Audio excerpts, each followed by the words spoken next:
Back to Haggai. Haggai chapter 2, verse 10. Yeah. On the 24th day of the ninth month, so about a month after Zechariah's ministry begins, and about 2 months after Haggai's last message. This is now in December of 520 BC. On the 24th day of the ninth month, in the second year of Darius, the word of the Lord came to the prophet Haggai. This is what the Lord Almighty says. Ask the priests what the law says. If a person carries consecrated meat in the fold of his garment, and that fold touches some bread or stew, some wine, oil, or other food, does it become consecrated? And the priest answered, no. Let's go back to Leviticus 6 and take a look at what we're talking about here.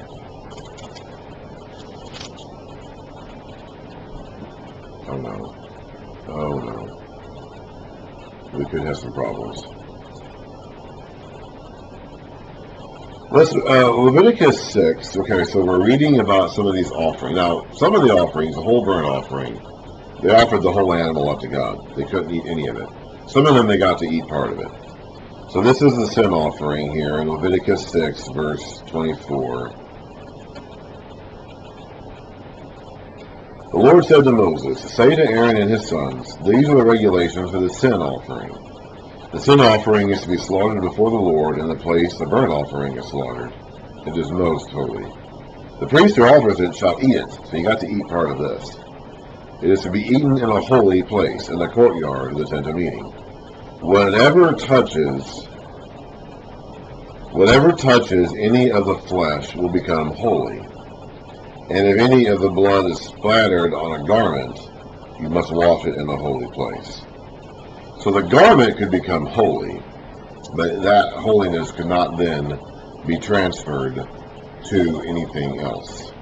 So the priest answered no. So you have a holy piece of meat, and you put it in your garment, but then if that garment touches something else, that garment does not transfer that holiness. The priest answered no.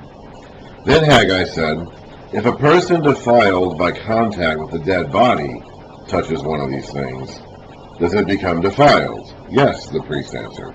It becomes defiled. Let's go back here now and read about that. That's in Numbers 19. This is talking about where they get the ashes of the red cow to put in their cleansing water, and that's the water they sprinkle on things to clean things. This is talking about where they get that water from and how they prepare that cleansing water. And then in Numbers 19, verse 11, it says, as part of this discussion about the water of cleansing, it says, whoever touches the dead body of anyone will be unclean for 7 days. He must purify himself with the water on the 3rd day, and on the 7th day, then he will be clean. But if he does not purify himself on the 3rd and 7th day, that's, hang on. Verse 17.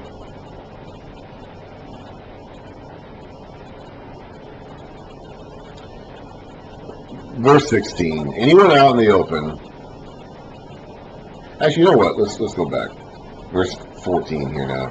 This is a law that applies when a person dies in a tent, in a dwelling place. Anyone who enters the tent and anyone who is in it will be unclean for 7 days. Every open container without a lid fastened on it will be unclean. Anyone out in the open, so not in a house, in other words, not in a tent, who touches someone who has been killed with a sword, or someone who's died natural death, anyone who's dead, or anyone who touches a human bone or a grave will be unclean for 7 days. And he talks about how to make that person clean.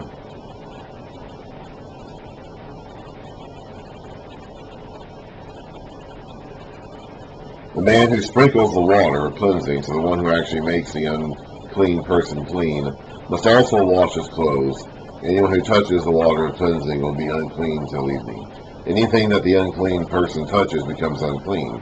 Anyone who touches it becomes unclean. So uncleanliness can contaminate much more easily than cleanliness or holiness can spread. Holiness can't go beyond the first thing that touches it, but uncleanness can. So if a person defiled by contact with a dead body touches one of these things, does it become defiled? Yes, it becomes defiled. Then Haggai said, "So it is with this people and this nation in my sight, declares the Lord. Whatever they do and whatever they offer is defiled, because their attitudes are not right. They still haven't straightened their priorities out."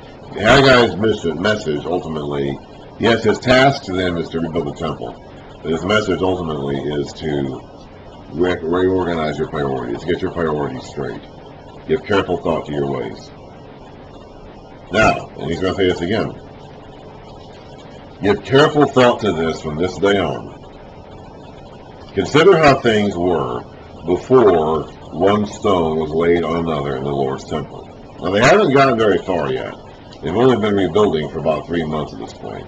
They started rebuilding on the 24th day of the 6th month, and it's on the 24th day of the 9th month. So they've only got 3 months worth work done. But he's telling them, give careful thought to this from this day on. Consider how things were before one stone was laid on another in the Lord's temple. When anyone came to a heap of 20 measures, there were only 10. When anyone went to a wine vat to draw 50 measures, there was only 20. So they had food, they had drink, but they didn't have enough. They weren't starving. It wasn't a total famine situation where there was nothing, and there just wasn't enough. I struck all the work of your hands with blight, mildew, and hail, yet you did not turn to me, declares the Lord. From this day on, from the 24th day of the 9th month, give careful thought. That's the 4th time now in Haggai he's told them to give careful thought to what they're doing and why they're doing it.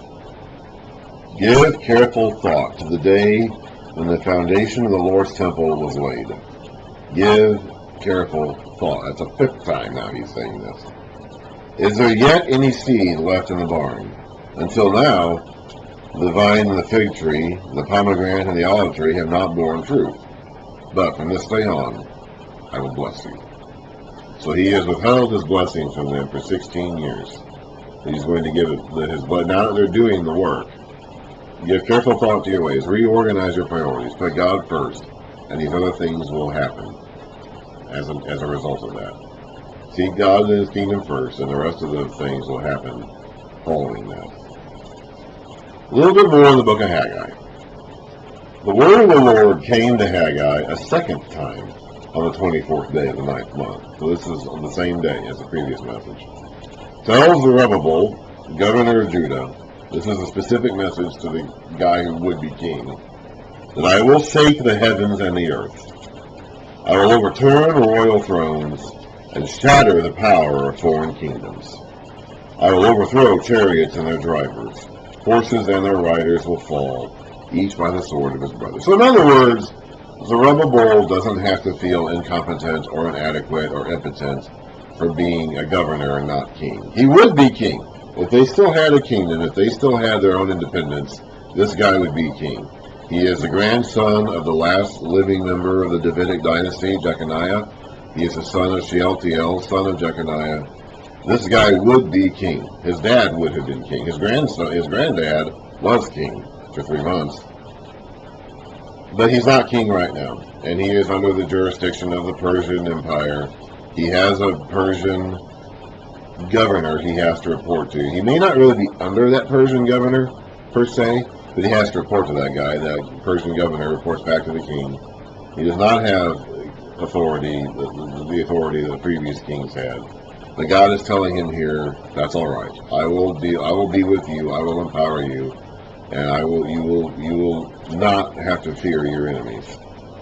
On that day, declares the Lord Almighty, I will take you, my servant Zerubbabel, son of Shealtiel, declares the Lord, and I will make you like my signet ring. For I have chosen you, declares the Lord Almighty. The signet ring was the ring the king used to put his official seal on things. When they would write out their decrees and their proclamations on their scrolls, they would roll up the scroll and seal it, and the king would put his signet ring on the scroll saying that this message bears my authority. When Darius the Mede put Daniel in the lion's den, he put his signet ring seal on the den so that no one would break it without defying the king's authority. So God is going to stamp Zerubbabel with his seal of authority. This actually is a reversal of a curse that God had laid out on the kings in the previous generations. What's his name? What is his name? Well, there it is, right there.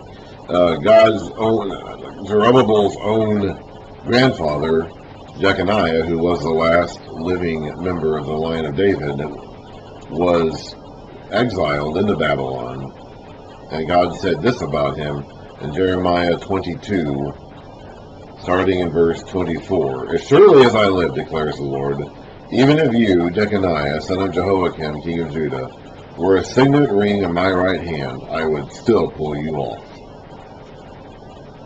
I will hand you over to those who seek your life, those who fear, to Nebuchadnezzar, king of Babylon, and to the Babylonians. I will hurl you and the mother who gave you birth into another country, where neither of you was born, and there you both will die.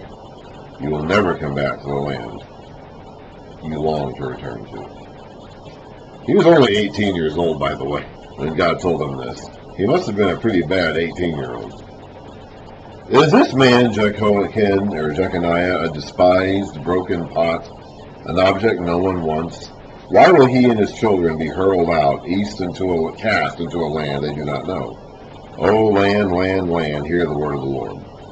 This is what the Lord says. Record this man as if childless, a man who will not prosper in his lifetime.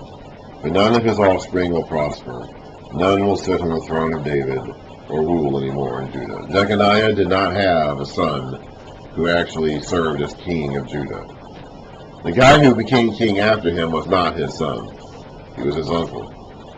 That was Zedekiah, the last actual king. So Jeconiah was cursed. But Jeconiah is in the ancestry of Jesus, as we read about in the beginning of Matthew. The genealogy of Jesus does go through him. Jeconiah was the father of Shealtiel. Shealtiel the father of Zerubbabel. Zerubbabel the father of Abud. So Jeconiah is not childless in the sense that he had no sons. He had several of them. And one of them is Shealtiel. And Shealtiel has a son named Zerubbabel. And Zerubbabel is here as king, or not as king, but as governor in the land now after the exile. So God, by telling Zerubbabel that he is his signet ring, he's saying, I'm giving you authority. I'm with you. I'm giving you my authority. He's also reversing the curse he placed on his grandfather, Jeconiah, in the days before the exile. Okay, that's the book of Haggai. We got a sneak peek of the first few verses of Zechariah, too. I will read that again when we get into Zechariah. I intend to do that today. It's 11:30 a.m. on Tuesday, January 10, 2023. I intend to read the first 8 chapters of Zechariah today. Not the whole book, but the first half of it, first part of it. However, I haven't had breakfast yet, so I'm going to go do that now, and I intend to get back to this afterwards.